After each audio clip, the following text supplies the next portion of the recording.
और अब बात करेंगे हत्यारे कफ सिरप की। जी हां, कोल्ड ड्रिंक कफ जानलेवा बन चुका है। कोल्ड ड्रिंक कप जो है वो जानलेवा बन चुका है। मध्य प्रदेश और राजस्थान में 1 दर्जन से ज्यादा बच्चों की मौत हो चुकी है, जिसके बाद सरकार अब एक्शन में है। मध्य प्रदेश और राजस्थान समेत राज्यों में इस हत्यारे कफ सिरप को बैन कर दिया गया है। इस बीच बड़ी खबर तमिलनाडु से आ रही है। तमिलनाडु में जिस जगह कफ सिरप बनता था वहां बहुत बड़ी गड़बड़ी सामने आई है।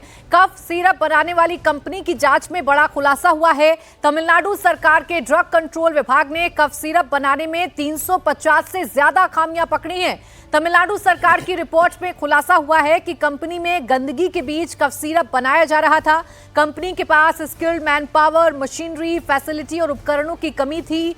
जांच में कफ सिरप के अंदर प्रोपिलीन ग्लाइकॉल और डाइटनिल ग्लाइकॉल पाया गया है। प्रोपिलीन ग्लाइकॉल एक कम विषैला इंडस्ट्रियल सॉल्वेंट होता है। इसे आमतौर पर सुरक्षित माना जाता है। हालांकि ज्यादा मात्रा में और लंबे समय तक इसके उपयोग से ये जहरीला हो जाता है, जिसका खामियाजा कई मासूमों ने भुगता है, जिसका खामियाजा कई परिवारों ने भुगता है।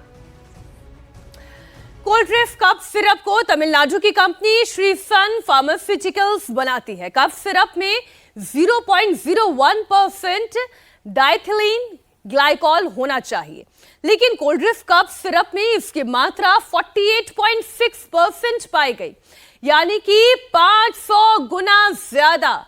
इसके कारण ये बच्चों के लिए जानलेवा साबित हो गई। ये मासूम बच्चों की किडनी फेल कर रही है, उनकी मौत का कारण बनी है। कोल्ड ड्रिंक कफ सिरप से हुई बच्चों की मौत के बाद देश भर में हड़कंप मचा हुआ है।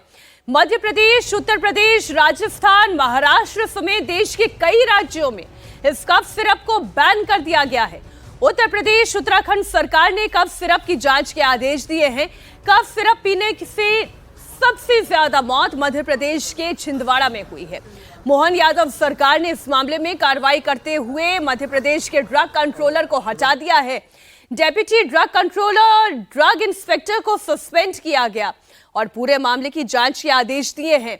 वहीं नेशनल ह्यूमन राइट्स कमीशन ने इस मामले में राजस्थान, मध्य प्रदेश, उत्तर प्रदेश की सरकार के साथ साथ drug controller general of India को भी नोटिस भेजा है। अब जहरीले कफ सिरप से सबसे ज्यादा मौत मध्य प्रदेश के छिंदवाड़ा जिले में हुई। 2 साल की योजिता, जो जुलाई में ही 2 साल की हुई थी, उसकी भी मौत इसी कफ सिरप को पीने से हुई है। योजिता के माता पिता की आंखों से आंसू नहीं रुक रहे हैं। कफ सिरप पीने के बाद जब योजिता की तबीयत बिगड़ी तो उसने अस्पताल में आखिरी बार में अपनी मां से कहा था, मम्मी दूध दे दो, मम्मी पानी दे दो, मम्मी घर लेकर चलो। ये योजिता के आखिरी शब्द थे। हंसती खेलती बच्ची इसके बाद कभी नहीं बोल पाई।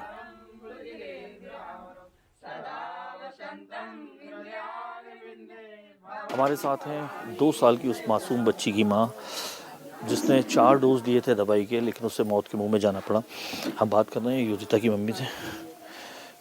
पूरा घटनाक्रम अगर आप बता सके, किस तरीके से हुआ था, क्या हुआ था? सर, उसे बुखार आया।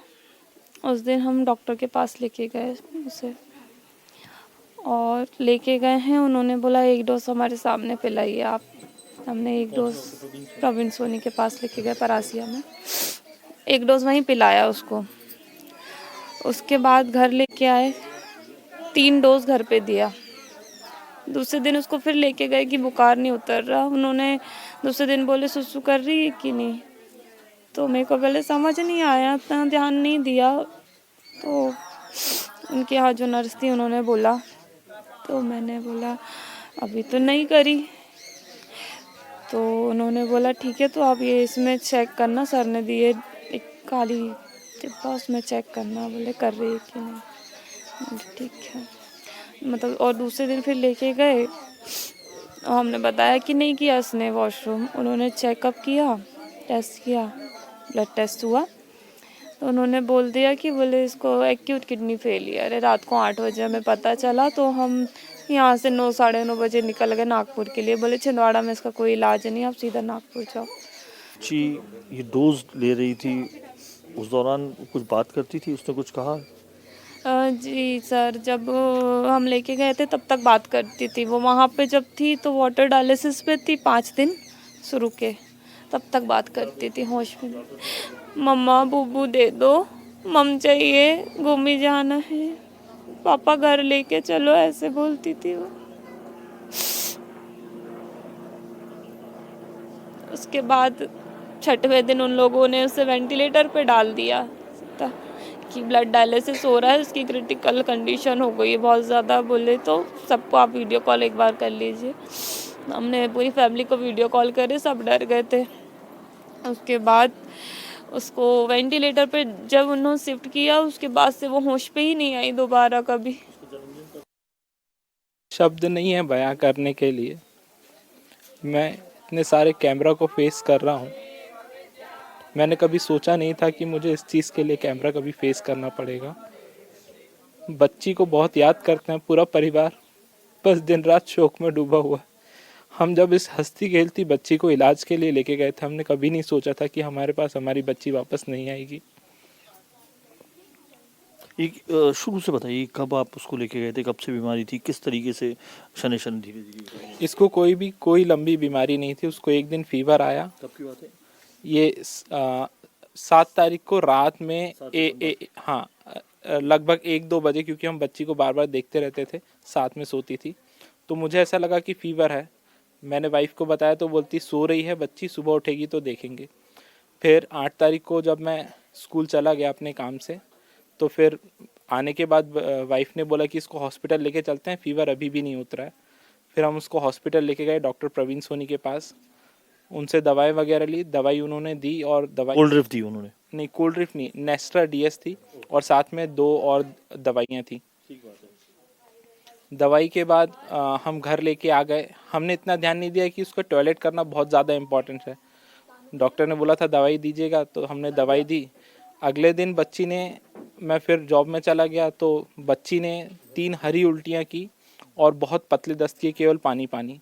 वापस आने पे पता चला फीवर तो उतर गया है, लेकिन दस्त और मोशन, क्योंकि हरी उल्टी हमने कभी ना देखी ना सुनी, तो डर के मारे वापस फिर से सेम डॉक्टर के पास ले गए। उन्होंने टेस्ट किए और बताया कि इसकी किडनी फेल हो गई है, क्रिएटिन लेवल उसका बढ़ के आया था। छिंदवाड़ा के परासिया में कफ सिरप पीने से सबसे ज्यादा जाने गई है। छिंदवाड़ा के न्यूटन गांव में 14 बच्चों ने कफ सिरप की वजह से अपनी जान गंवा दी। इनमें से 11 को ये सिरप डॉक्टर प्रवीण सैनी ने प्रिस्क्राइब की थी। अपने 5 साल के बच्चे अदनान को खोने वाले अमीन खान ने कहा कि बेटे को फीवर था, डॉक्टर को दिखाया, दवाई दी, लेकिन उन्हें क्या पता था कि वो अपने हाथों से बच्चे को दवा की जगह जहर पिला रहे हैं। अदनान के माता पिता और दादी अब दोषियों पर कार्रवाई की मांग कर रही है। 27 तारीख से के बाद से फिर उसने बाथरूम करना बंद कर दिया था। चौथा डायलिसिस जब उसका हुआ तो वो अनकॉन्शियस हो गया था सर। वो अनकॉन्शियस के साथ जब हमने हलचल करा, उसकी आँख खुली की खुली रह गई। फिर डॉक्टर लोग ने उसके आँख में पट्टी वगैरह लगाए। उसके बाद से ना हमारे बच्चे ने हलचल करा ना कुछ करा। हम लोग के दिल में ऐसा डर बैठ गया कि हम हमारे बच्चों को लेके जा पाए कि नहीं जा पाएंगे। अपने उम्मीद खो दिए थे सर। और 7 तारीख को अपने बच्चों को मैंने अपने हाथ में लेके आया सर। मेरा दिल ऐसा फटा था कि मेरे से बर्दाश्त नहीं हुआ। जी, पर्ची में लिखा है सर, कोल्ड ड्रिप सिरप लिखा था सर। उसमें पैरासीटामोल की गोली थी, उसमें ना पैरासीटामोल लिखा था उसमें, और कोल्ड ड्रिप सिरप नाम से है वो सर। जो हमने पहली तारीख को 21 तारीख को उन्होंने हमको लिख के दिए थे सर। उसके बाद से हमारा बच्चा जो गए तो उन्होंने घर का मुंह नहीं देखा सर। और उन्होंने अपनी माँ से ये तक बोल दी कि मम्मी मेरे को बचा लो, लेकिन हमने बहुत कोशिश की, हमने अपने बच्चे को नहीं बचा पाए सर। ये नहीं मालूम था कि जो बच्चे की जो माँ है वो दवाई के बदले में अपने बच्चों को अपने हाथों से जहर पिला रही है।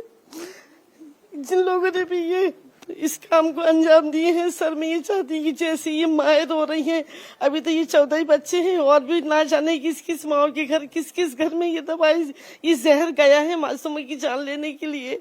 मैं चाहती हूँ सर उनको सख्त उनके साथ कार्रवाई होना चाहिए। जो गाज आज हम पर गिरी है वो गाज उन पर भी गिरे, जब ये उनको दिल में जब ठेस लगी पहुंचेगी कि क्या होता है एक औलाद का दर्द, जब उनको समझ में आएगी सर, उनकी भी सख्त कार्रवाई होनी चाहिए। और मैं तो चाहती हूँ कि जैसे प्रशासन का तो नियम ही हो गया है ना कि कोई भी अगर कुछ है तो सीधे बुलडोजर पे आ रहे हैं, तो इनके घर पे क्यों नहीं बुलडोजर चल रहे हैं। अब अदनान की ही तरह कफ सिरप पीने से करीब 6 साल के उसेद खान की भी मौत हो गई। उसेद की भी किडनी फेल हो गई थी। पिता का कहना है कि बेटे के इलाज के लिए उन्होंने अपना ऑटो बेच दिया, लोगों से उधार लिया, लेकिन अगर डॉक्टर दवा के नाम पर जहर दे दे तो कोई क्या ही कर सकता है। नॉर्मली फीवर आया हुआ था बच्चे को। हमने 31 तारीख को अमन सिद्दीकी डॉक्टर के यहाँ लेके गए। उन्होंने गोली दवा सिरप वगैरह लिखा हमको। कोल्ड ड्रिप सिरप भी था उसमें। उसको बुखार में तो आराम लग गया, लेकिन 2 दिन बाद उसको यूरिन बंद हो गई। दूसरे दिन सुबह नागपुर लेके गए मेट्रो हॉस्पिटल में। वहाँ पर लड़के का ब्लड टेस्ट वगैरह हुआ। वहाँ पर उन्होंने क्लियर किया कि इसकी किडनी वर्क नहीं कर रही है। तो लड़के के 3 डायलिसिस हुए कंटिन्यू डे बाई डे। तो एक दिन छोड़ के फिर उसके बाद 13 सितंबर को उसकी डेथ हो गई। इस इलाज में मेरे को समथिंग 3.5 लाख रुपए लग गया सर।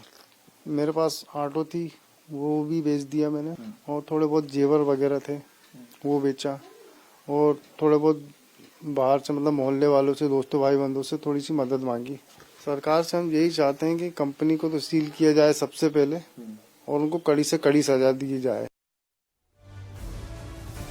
मध्य प्रदेश के छिंदवाड़ा में जिस डॉक्टर प्रवीण सैनी ने बच्चों को ये दवा प्रिस्क्राइब की थी, उसे भी गिरफ्तार करके न्यायिक हिरासत में भेज दिया गया है। मोहन सरकार ने इस मामले में तमिलनाडु सरकार से संपर्क किया। सिरप बनाने वाली कंपनी पर कार्रवाई करने की बात कही गई। जिस कंपनी से मल बन के आया है, उस कंपनी के खिलाफ भी कार्रवाई तमिलनाडु सरकार से कहा कि वो उस पर कठोर कार्रवाई करे, और उन्होंने उसके सारे प्रोडक्ट बंद करे।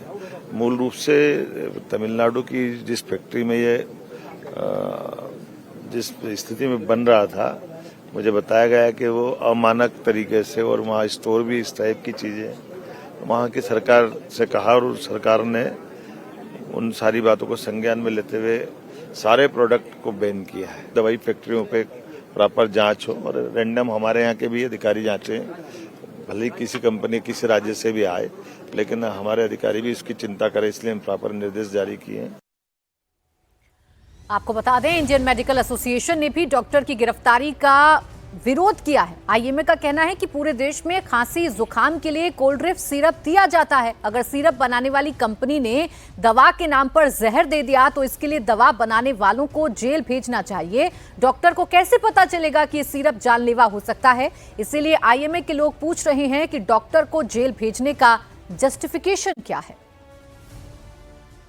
इंडिया टीवी की टीम मौजूद है इस वक्त परासिया में डॉक्टर प्रवीण सोनी की उसी क्लिनिक के बाहर, जहां छिंदवाड़ा में जहरीले कफ सिरप से जो 14 बच्चे जिनकी मृत्यु हुई है, उनमें से 11 को इसी क्लिनिक में बैठकर डॉक्टर प्रवीण सोनी ने प्रिस्क्राइब की थी वो घातक जानलेवा दवा कोल्ड ड्रिप, जिसके चलते 14 मासूमों की मृत्यु हुई है, और अभी 6 से ज्यादा जो बच्चे हैं वो नागपुर में भर्ती हैं। ये उनका क्लिनिक था जिसे देर रात जो जिला कलेक्टर हैं और प्रशासन ने उसे सील कर दिया है, और इसके बगल में ही उनकी जो पत्नी ज्योति सोनी थी, उनका यहाँ न्यू अपना मेडिकल स्टोर था। ये तस्वीरें आप देख सकते हैं, यहाँ पर क्लिनिक था, यहाँ से जो दवाई प्रिस्क्राइब की जाती थी वो इसी मेडिकल स्टोर पे जो उनकी पत्नी संचालक थी, वहीं से वो तमाम जो परिजन आते थे बीमार बच्चों के, उनको मिल जाती थी। और बताया जा रहा है कि जो भतीजे थे डॉक्टर प्रवीण सोनी की, वो स्टॉकिस्ट थे, यहाँ पर डिस्ट्रीब्यूटर थे। जो कोल्ड ड्रिप दवा है जो जबलपुर से यहाँ तक आती थी। अब पुलिस ने जो डॉक्टर प्रवीण सोनी है उन्हें गिरफ्तार कर लिया है तमाम ऐसी धाराओं में जिनमें 10 साल तक की सजा है, और ये पूरी कोल्ड ड्रिप दवाई जो है उसे 29 तारीख को प्रतिबंधित कर दिया था, जब तक 6 मौतें जो हैं का पता सरकार को लग गया था। यहाँ पे 14 में से 11 जो मृत बच्चे हैं उनको दवाई डॉक्टर प्रवीण सोनी ने दी थी। जब 26 तारीख तक 6 से ज्यादा बच्चों की मौत हो गई, 29 तारीख को सरकार ने, जो जिला प्रशासन है छिंदवाड़ा, उसने कदम उठाया और उसको पूरे छिंदवाड़ा में कोल्ड ड्रिप और एक और दवा को बैन किया। हालांकि वो जो दूसरी दवा है उसमें कोई भी ऐसा जो घातक केमिकल है वो नहीं मिला है, और अब जो IMA है, जो मेडिकल एसोसिएशन है, वो लगातार विरोध कर रहा है इस गिरफ्तारी का, डॉक्टर प्रवीण सोनी की गिरफ्तारी का। ज्ञापन भी सौंपा गया है परासिया से लेकर छिंदवाड़ा तक, और पूरे MP में बड़ा आंदोलन चलाने की बात करता नजर आ रहा है मेडिकल एसोसिएशन, क्योंकि उनकी मांग है कि जो दवाई प्रिस्क्राइब की थी वो जो सेंट्रल जो ड्रग कंट्रोल बोर्ड होता है उसके द्वारा जो है प्रोटोकॉल फॉलो करने के बाद ही मार्केट में आई थी। इसलिए डॉक्टर ने चूंकि दवा सिर्फ प्रिस्क्राइब की है, जिसे सरकार ने खुद घोषित किया था कि ये लीगल है, तो उस पे उन्हें सजा नहीं मिलनी चाहिए। अब खबर बरेली की। बरेली में बवाल पर सियासत जारी है। पहले पुलिस ने समाजवादी पार्टी के डेलीगेशन को बरेली जाने से रोका, और अब आज आम आदमी पार्टी के 16 सदस्यों के डेलीगेशन को बरेली जाने से रोका गया है। आम आदमी पार्टी के सांसद संजय सिंह ने दावा किया है कि उनके पार्टी के नेताओं को यूपी पुलिस रोक रही है, उन्हें उनके घर पर हिरासत में लिया जा रहा है। संजय सिंह ने कहा कि आम आदमी पार्टी के रुहेलखंड के प्रभारी नदीम अशरफ जायसी और उपाध्यक्ष सुनीता गंगवार को पुलिस ने हिरासत में ले लिया है। इस बीच बरेली हिंसा के बाद प्रशासन का एक्शन जारी है। मौलाना तौकीर रजा के करीबी नफीस खान के बारात घर पर बुलडोजर एक्शन के बाद अब उसके कई और करीबियों की प्रॉपर्टी को सील किया गया है। आपको बता दें कि इस बीच बरेली में मौलाना तौकीर रजा के करीबियों पर एक्शन लगातार जारी है। बरेली विकास प्राधिकरण ने समाजवादी पार्टी के पूर्व पार्षद वाजिद बेग के बारात घर को सील कर दिया। मीडिया के मुताबिक बारात घर को अवैध तरीके से बनाया गया था। कई बार नोटिस के बावजूद निर्माण नहीं रोका गया, जिसके बाद ये कार्रवाई की गई है। इसके अलावा प्रशासन ने कल समाजवादी पार्टी के मौजूदा पार्षद का इलेक्ट्रॉनिक स्कूटी शोरूम भी सील कर दिया। कांग्रेस पार्षद के खिलाफ भी कार्रवाई हुई है। कांग्रेस पार्षद महेसर खान के गैराज को सील कर दिया गया है। ये गैराज महेसर खान के पिता नाजिर खान के नाम पर है। बरेली हिंसा के बाद तौकीर रजा के करीबियों पे लगातार पुलिस की कार्रवाई चल रही है। मैं इस वक्त फरीदपुर चौधरी में हूं और यहां पे एक बारात घर को सील करने की प्रक्रिया चल रही है। वाजिद बेग का ये बारात घर है वाजिद फार्म के नाम पे, और यहां पे सील करने के लिए जो बरेली विकास प्राधिकरण के लोग हैं वो पहुंचे हैं, पुलिस और पैरामिलिट्री फोर्स पहुंची है। आप देख सकते हैं कि कितना आलीशान बनाया गया है इसको। बरेली विकास प्राधिकरण का ये कहना है कि ये अवैध रूप से ये बारात घर बनाया गया था, इसलिए इस पे कार्रवाई की जा रही है। वाजिद बेग बताया जा रहा है कि मौलाना तौकीर रजा का बेहद करीबी है और समाजवादी पार्टी से भी जुड़ा रहा है। इस इलाके का वो पार्षद रह चुका है और उसी का ये फार्म हाउस है एक तरह। बरेली में मौलाना तौकीर रजा के समर्थकों ने आई लव मोहम्मद को लेकर बवाल किया था। उसके बाद से मौलाना तौकीर रजा समेत हिंसा के 84 आरोपी गिरफ्तार हो चुके हैं। पुलिस ने इस मामले में 10 से ज्यादा FIR दर्ज की है। इसमें 7 में तौकीर रजा के नाम है। 7 फरार आरोपियों पर 15-15 हजार रुपए का इनाम घोषित किया गया है। तौकीर रजा के करीबी नफीस खान के बारात घर पर बुलडोजर चल चुका है। कई बाजारों को प्रशासन गिरा चुका है और कई जगह बुलडोजर चलाने की तैयारी है। कल बरेली नगर निगम ने सपा पार्षद अबुल कयूम मुन्ना का इलेक्ट्रॉनिक स्कूटी शोरूम भी सील कर दिया था। बरेली हिंसा के बाद लगातार कार्रवाई चल रही है। बरेली में इस वक्त मैं AQ एंटरप्राइजेज के ठीक सामने हूं। ये ई-बाइक का एक शोरूम है और ये समाजवादी पार्टी के जो पार्षद हैं उनका शोरूम है। उनके शोरूम को सील करने के लिए अभी पुलिस पहुंची है और बरेली विकास प्राधिकरण की टीम यहां पे पहुंची है। अभी आप देख सकते हैं बरेली विकास प्राधिकरण की जो टीम है वो उसको सील करने की प्रक्रिया पूरी कर रही है। इससे पहले भी दिल्ली में यहाँ पे बरेली में एक प्रॉपर्टी को सील करके यही टीम पहुंची थी और उसके बाद सारा काफिला जो है पुलिस का, पैरामिलिट्री फोर्स का, PAC का और बरेली प्रशासन का वो यहाँ पे पहुंचा है और इस शोरूम को सील किया जा रहा है।